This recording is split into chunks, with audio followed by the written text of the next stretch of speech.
Hola, ¿qué tal están? Soy Daniel Castillo Hidalgo, profesor de la Universidad de Las Palmas de Gran Canaria, y junto al profesor Jesús Miras Araujo de la Universidad de Coruña queremos presentarles algunas reflexiones sobre el papel que han desempeñado los puertos marítimos españoles en el crecimiento de las ciudades, tomando como horizonte temporal el marco cronológico de la primera globalización hasta la primera mitad del siglo XX, un periodo que se sitúa a caballo entre ese desencadenamiento de la primera oleada de globalización y las grandes transformaciones de la economía mundial acaecidas con posterioridad a la Segunda Guerra Mundial.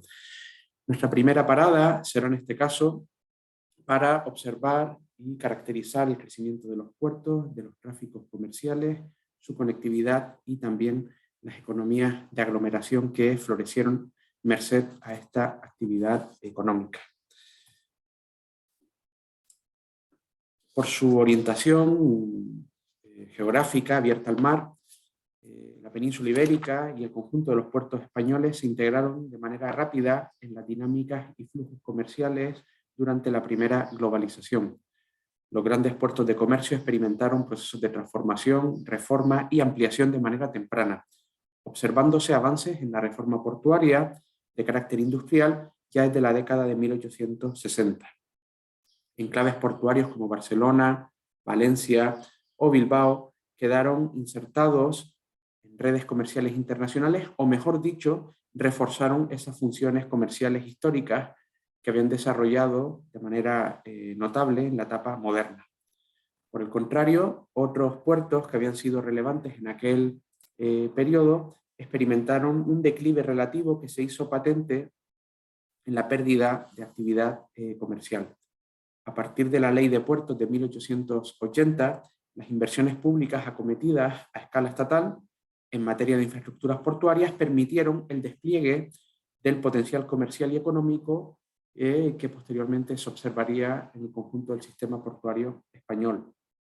La mejora en la dotación de capital impulsó la expansión de los tráficos portuarios, generando, a su vez, procesos de autorrefuerzo en las regiones portuarias más dinámicas.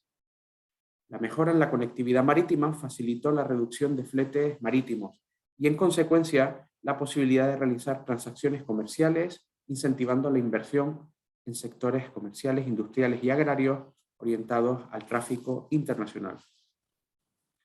Los indicadores de actividad comercial que se muestran en este cuadro indican esa dinámica de crecimiento formidable.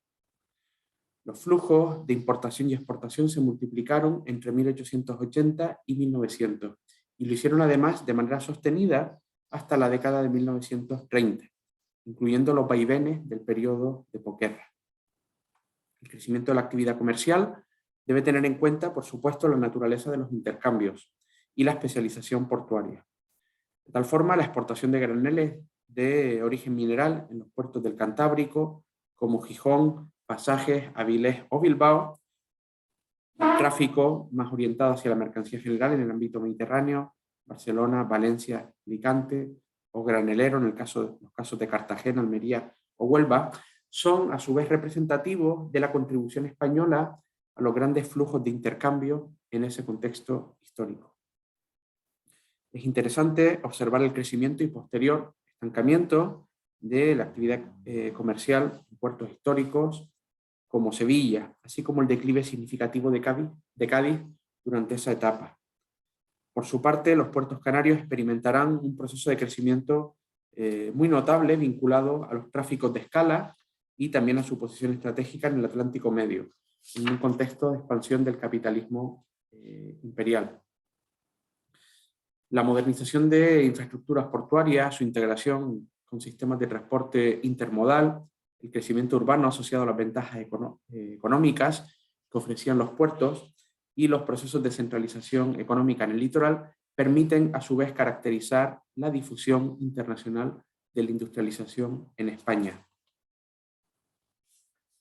Los ejes marítimos más dinámicos, mejor conectados e integrados en las redes comerciales internacionales van a concentrar la actividad portuaria, tendencia que se consolidará a lo largo del siglo XX, presentando una gran robustez en términos de configuración de jerarquías portuarias.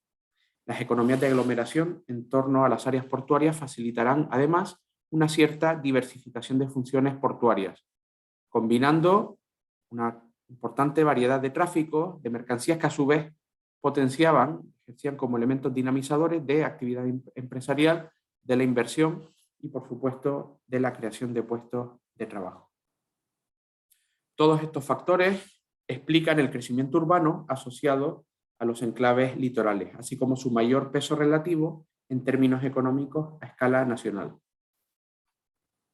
Esta segunda parte de la presentación tendrá que ver, en este caso, con los puertos y su papel en el crecimiento urbano en España.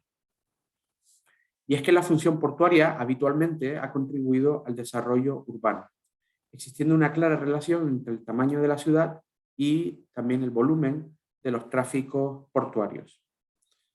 España no ha sido una excepción en este sentido, de modo que el crecimiento urbano español de la primera mitad del siglo XX tuvo uno de sus anclajes en el desarrollo de los puertos. La estrecha vinculación entre puertos y ciudades ha llevado incluso a acuñar el concepto de ciudad-puerto. Las ciudades florecen en base a la actividad portuaria y esta a su vez responde a los requerimientos de su área de influencia.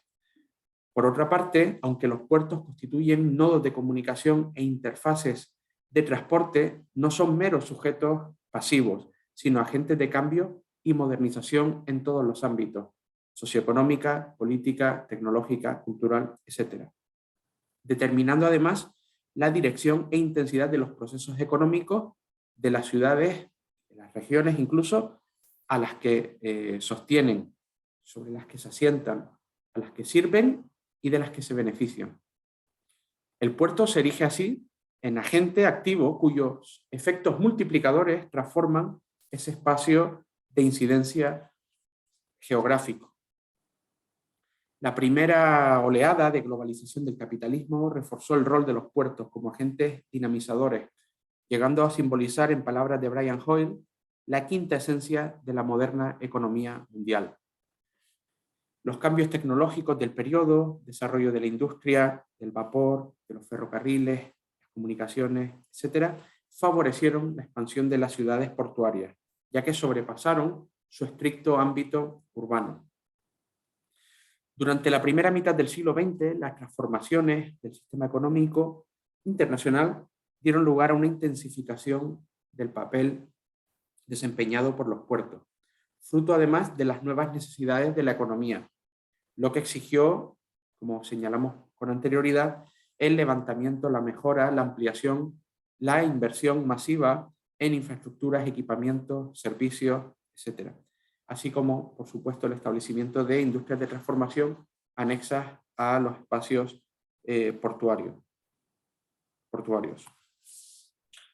El puerto genera notorios efectos de arrastre sobre multitud de actividades económicas urbanas, comerciales, de servicios industriales, contribuyendo a la generación de producto de valor añadido y empleo a dos niveles. El primero, en el área urbana inmediata. En este primer espacio, los puertos han ejercido una influencia sobre las empresas de servicios, cuya existencia depende directamente, esencialmente, de la actividad portuaria. Por otro lado, encontramos las que trabajan también en contacto inmediato con el espacio portuario. Incluyen, además de las de servicios a pie de muelle, en este caso las más fáciles de identificar, transporte de mercancías, pasajeros, aquellas otras que forman parte del sector terciario, ligado fundamentalmente al movimiento portuario, que podríamos identificar como compañías, empresas dedicadas al almacenamiento de mercancías, suministro de diferentes inputs, de diferentes elementos necesarios para la navegación, etc. También encontramos otras actividades de manufactura y transformación, astilleros, talleres de reparación de buques, talleres mecánicos, etc. Y las que se integran dentro del tejido urbano, compañías de navegación, servicios de consignación y representación de buques, otros servicios financieros, principalmente seguros, actividades comerciales, ya orientadas también hacia la ciudad, etc. Por otro lado, las actividades derivadas del transporte, servicios industriales que emergen como consecuencia de dichos tráficos portuarios. El segundo nivel de influencia de los puertos se prolonga hacia lo que se podría denominar como el traspaís o el hinterland, es decir, la región de influencia, tanto más extensa cuanto más poderoso sea el flujo, cuanto más relevante sea el flujo de tráficos portuarios. Por otro lado, encontramos las manifestaciones puramente urbanísticas de la actividad portuaria. Las infraestructuras de transporte constituyen uno de los principales instrumentos responsables del crecimiento y de la transformación del espacio urbano. Las nuevas infraestructuras portuarias van necesariamente ligadas a otros equipamientos. Accesos por carreteras, vías ferroviarias y otros diferentes elementos de equipamiento y de capital cuyo emplazamiento y trazado tendrá un evidente impacto en la distribución geográfica urbana. Frecuentemente la primera línea del frente marítimo sirvió como punto de partida sobre el que posteriormente gravitaría la expansión urbana.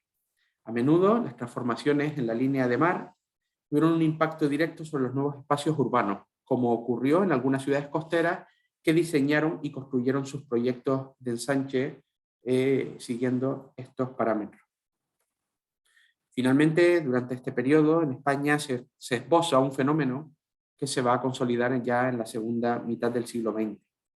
Las áreas urbanas comenzarán a exceder los estrictos límites de sus respectivos municipios, lo que facilitará la formación de áreas metropolitanas, principalmente en las ciudades que estaban a la cabeza de la jerarquía urbana española. El crecimiento espacial diferenciado e irregularmente repartido en el conjunto del país se mantuvo en consonancia con el grado de densidad de la población heredado a lo largo del siglo XIX y que a su vez guardaba una apreciable correlación con la organización territorial que supuso la división de la geografía nacional en entidades provinciales, con sus respectivas capitales o cabezas de provincia. Dentro de ellas resalta la concentración de las mayores entidades de población en la franja costera, en ese proceso que hemos señalado en esta intervención. De tal manera que hacia 1960, de las 15 mayores ciudades del país, 10 eran ciudades portuarias, 17 sobre 25, lo cual señala la relevancia creciente de las zonas marítimas, litorales y de sus respectivos puertos en el desarrollo económico y urbano español en el periodo cronológico que hemos estudiado. Agradecemos pues su atención en esta intervención y quedamos convenidos para el debate posterior. Muchas gracias.